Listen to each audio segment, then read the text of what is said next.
Terredefrance.fr, le premier site d'articles français et patriotes, présente Ici Sud Radio. Les Français parlent au français. Les carottes sont cuites. Les carottes sont cuites. Sud Radio, Berkoff dans tous ses états. André Berkoff, Céline Alonso. L'enfant par la main pour l'emmener vers demain,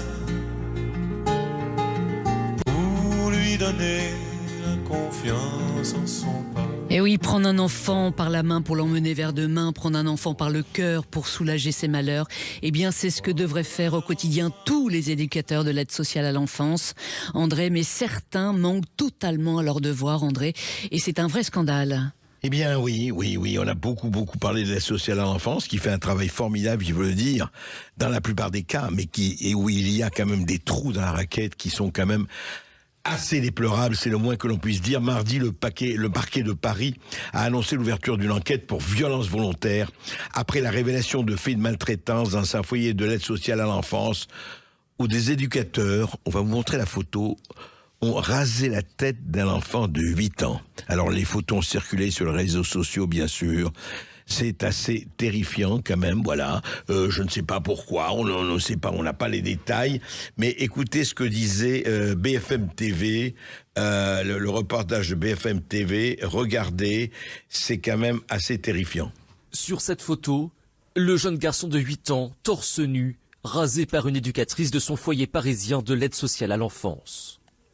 La scène a été filmée en février dernier, puis a été partagé sur un groupe WhatsApp avec d'autres éducateurs qui alternent entre rire et consternation. Alors, bon, on a vu ça, l'avocat de la mère de l'enfant avait déjà signalé les faits en septembre, ça s'est passé en février 2025, je le rappelle, dans un foyer de l'aide sociale à l'enfance du 13e arrondissement de Paris. Alors, ça a fait évidemment des réactions extrêmes, quiconque a vu les images, franchement, ne peut être frappé en dehors de toutes les circonstances, mais alors les informations dites par France Info disent que les éducateurs de cet établissement se sont filmés en train de raser la tête d'un enfant de 8 ans, torse nu assis sur une chaise. Ils se sont ensuite, toujours selon les informations dites par France Info, ils se sont moqués de lui, justifiant leur geste comme une sanction, selon cette même source. Une première vidéo laisse entendre différents commentaires, on va t'appeler double face, ça fait grave stylé, etc., etc. Vraiment des choses assez minables quand même. Voilà, alors qu'est-ce qui s'est passé encore une fois? C'est en rendant visite à son fils quelques jours après la coupe de cheveux que la mère du petit garçon a découvert son crâne rasé. En demandant des explications, donc l'avocat a réagi, l'avocat de la mère de l'enfant, il a écrit au juge. Alors, Arnaud Gallet, bonjour. Arnaud Gallet, est-ce que vous êtes avec nous? Ouais, je suis avec vous, là, je vous entends. Très bien. Eh bien, je vous entendais pas. Arnaud Gallet, vous êtes cofondateur du mouvement Enfant. Dites-moi, est-ce que ces scènes-là, est-ce qu'elles existent pas seulement à un exemplaire? Vous en avez entendu parler, vous avez vu. Qu'est-ce que ça vous inspire, cette chose qu'on a vue tous, ces images? Vous savez, il faut se rappeler quand même qu'il n'y a pas très longtemps, c'était au mois de juin, me semble-t-il, il y a eu un rapport qui a été fait par l'Assemblée nationale qui montrait bien le visage de l'aide sociale à l'enfance avec des problèmes qui sont systémiques. Donc ça signifie que malheureusement, ce type d'agissements ne sont pas isolés. Et donc la vraie question qui nous est posée aujourd'hui, et qui est posée notamment à la ville de Paris, puisque ça se passe dans Paris, qui est aussi département, c'est de se dire combien de situations comme celle-là existent au sein des établissements. Là, je rappelle que c'est quand même au sein d'une association.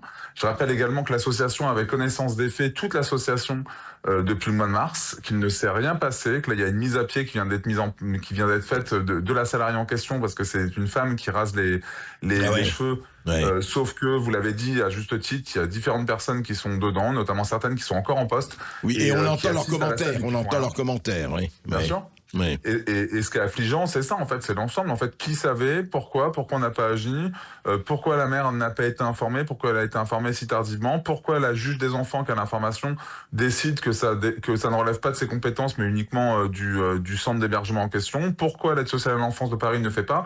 Vous savez, faut quand même mettre ça dans un tout aujourd'hui. on a dit dernièrement, et encore je crois que le nombre a augmenté, qu'il y avait eu 52 animateurs dans le périscolaire sur Paris qui ont été mis à pied pour des faits de violence sexuelle sur des enfants. Bon, c'est-à-dire qu'à un bout d'un moment, il y a un gros problème sur Paris, et la seule chose que trouve à faire la ville de Paris, c'est de faire un plan d'action. Bon, on se dit, est-ce que eux, ils sont en légitime pour faire un plan d'action? On regarde quand même de ce qui se passe, c'est une vraie question. Et deux, ils nomment la personne responsable de la ville de Paris de la protection de l'enfance, à savoir Dominique Versigny, donc qui était adjointe à Anne Hidalgo en charge de la protection de l'enfance. Il la nomme défenseur des enfants. Alors même qu'il y a défenseur des enfants de la ville de Paris, alors même qu'en France, il y a déjà une autorité indépendante qui s'appelle le défenseur des droits et qui a un défenseur des enfants. Donc ça veut dire qu'on fait en fait des écrans de fumée, et surtout on se moque complètement de ce que disent une fois de plus les enfants, on se moque une fois de plus aussi de ce que disent les parents, parce que la mère a alerté, la mère, peut-être son fils est placé, mais elle a alerté, et elle a été en état de choc quand elle a vu, vous imaginez quand même pour cette maman, le choc, et c'est ça qui est terrible. Et donc ça veut dire que la vraie question en fait qui était posée à Anne Hidalgo notamment au niveau de la protection de l'enfance sur Paris, mais on peut comment dire de tous les départements, c'est de se dire finalement comment est-ce que je délègue ce pouvoir-là en fait à certaines associations, comment est-ce que je garantis la sécurité des enfants, c'est pas comment est-ce que je crée un poste de défenseur des droits ou défenseur des enfants, je sais pas trop quoi, sur son territoire. Et donc on est complètement à la ramasse en fait sur la réponse en fait qui est apportée, et ça sincèrement je trouve ça vraiment déplorable, et c'est pas se mettre à la hauteur d'enfant. Moi j'ai une pensée en fait pour ce petit qu'on appelle Elliot dans les médias, et je trouve que ça montre bien une fois de plus qu'en France, malheureusement, aujourd'hui encore, en 2025, sur la fin 2025, les enfants ne sont pas considérés comme des sujets de droit, sinon ils vivraient pas en fait de tels supplices. C'est insupportable.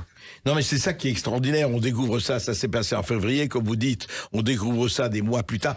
Vous savez, est-ce que la mère a appris ça quand? Bien plus tard, vous dites. La mère, elle a appris ça en septembre, alors que l'association, en fait, avait déjà les informations, théoriquement, au niveau du siège depuis le mois de mars. Donc, de mars à septembre. On a caché. C'est terrible.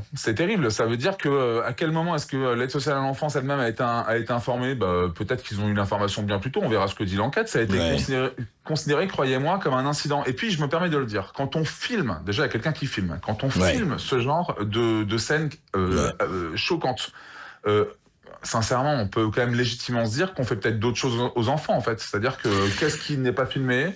Enfin, je veux dire, c'est ça qui est en tout cas, on peut se poser des problèmes, effectivement, parce que le fait de filmer déjà ça est quelque chose d'assez. Oui, et ce qui est terrifiant. d'autant plus scandaleux, c'est que le foyer s'est justifié en disant à la maman, on a effectivement rasé la tête de votre enfant parce que soi-disant il avait des poux et qu'aucun coiffeur ne voulait le prendre. C'est terrifiant. Cette manipulation, comme si on en était encore là, je veux dire, c'est bien fini. Et puis on va justifier aussi bientôt d'une douche froide ou quelque chose comme ça. Alors que logiquement, c'est complètement fini. En fait, c'est vraiment archaïque, et ça montre que quand même, on est dans quelque chose d'une gravité absolue. Et puis ce que dit quand même cette histoire aussi, c'est que c'est pareil, c'est-à-dire que c'est des foyers qui sont confrontés à des problèmes. Mais toutes les excuses sont bonnes en fait pour justifier les violences faites aux enfants. On est face à des problèmes de recrutement, donc bon, comme on est face à des problèmes de recrutement, finalement on laisse aller, on laisse les choses se faire. C'est ça en fait. En fait, c'est un système qui, au lieu de se mettre à hauteur d'enfant, en fait, se trouve systématiquement des excuses pour être en capacité de justifier l'injustifiable. Et ça, c'est insupportable. Et quand on voit tous les témoignages d'enfants placés ou d'anciens enfants placés, je pense notamment à Lias Loufoque et bien d'autres personnes, on se dit, mais qu'est-ce qu'on retient finalement de tout ça systématiquement? Et je trouve que c'est une fois de plus un crachat qu'on fait au visage des victimes, un crachat qu'on fait au visage de ces enfants qui se retrouvent en fait là où ils devraient être plus protégés que les autres au regard de leur statut, parce que c'est un statut de vulnérabilité supplémentaire. Un enfant est vulnérable, mais a priori quand même, a fortiori, les enfants en situation de handicap ou voire les enfants placés sont quand même encore plus vulnérables. Donc c'est eux qui devraient être encore plus protégés et sont encore plus exposés aux violences. Et Arnaud Gallet, pour compléter ce que vous dites, enfin, la commission d'enquête de l'Assemblée nationale sur les manquements des politiques publiques de protection de l'enfance avait alerté dans un rapport rendu en avril dernier, sur un système qui craque de toutes parts, pointant l'existence d'une violence institutionnelle exercée parfois directement par des professionnels au contact des enfants. Et le rapport déplorait notamment l'absence de règles minimales d'encadrement dans les foyers, ainsi que des contrôles encore beaucoup trop lacunaires pour protéger les près de 400 000 mineurs concernés par une mesure d'aide sociale à l'enfance en France. 400 000 mineurs, Arnaud Gallet, c'est énorme. 400 000, et encore. Là, on parle notamment des mineurs qui sont en hébergement, donc comme en foyer, donc les maisons d'enfants à caractère social ou qui sont en famille d'accueil, avec de vraies questions. Mais je tiens quand même à rappeler ici que 51% des mesures qui sont exercées en France sont des mesures qu'on appelle en milieu ouvert, c'est-à-dire qu'elles sont exercées au domicile. Moi, je peux vous dire, je l'ai vu dans certaines associations dont je tairai le nom ici, mais sincèrement, vous avez des fois, vous avez des associations qui ne font pas ce job, en fait, d'aller au domicile alors même qu'elles sont payées pour. On le sait, c'est connu dans le secteur associatif. Et quand c'est dénoncé, comme j'ai pu le faire, je peux vous dire que vous prenez en fait une volée de bois vert parce que finalement les gens ont cette habitude-là. Et pourquoi ? Parce que personne ne contrôle, parce que les départements qui sont aux manettes, qui ont la déléguée, qui ont pardon la responsabilité au niveau de la protection de l'enfance, en fait, s'en lavent les mains. On est dans des logiques gestionnaires où l'humain, où l'enfant, où l'être humain n'a pas sa place. Et donc, c'est-à-dire ce qui est terrible, c'est qu'on se dit simplement faut faire tourner la machine et puis au bout d'un moment, on laisse les choses se faire et on arrive face à cette drame-là qui sont terribles. Merci beaucoup Arnaud Gallet, merci pour vos éclaircissements. C'est quelque chose qu'on va suivre. Il n'est pas possible de laisser des faits pareils se passer. Vraiment, en tout cas, si on peut l'informer, il faut informer. Et si vous entendez des choses comme ça, portez plainte, réagissez.